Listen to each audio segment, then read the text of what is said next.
Ki khubor ka bate si TV. Lawan Rashapi taka Frank Motors. Booking open for the new Nexon. Visit Frank Motors or call 7045207973. Menteri Sarkar berpihak Tnad Excise ubakar menshila ula pentip bola pha gajing terwa syaka sarkar jilla ben pentamai no ek rukam trikam katkum kejuk bementa bentek lakam ke jing lai tu ka Khajna.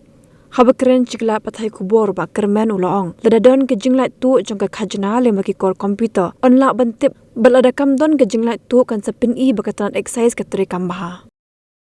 Not ngam tip ya kata Henry ka nalen jong department jong ni persyang ya kata kenapa nomor hang ni kan don ke costing mo jong ke project te kata costing bidang wat kilat kilanti kenapa kanum kata ya ke revenue jong ni plus ke jing looting step lada ki company ki ba introduce ya kene ni kwa hi ki bakin wat kilat kilanti ban find alternative ba ndena ka state checker ya kene ki jing looting step so ya kene ngindang persyang hadu mentangin panut ban over exactly whether finance department will accept it or not. So tang diga hope jongi na department hopefully finance department ke planning they'll have a longkin big niak mai kani ke outcome ka laban long ka benefits the state jongi.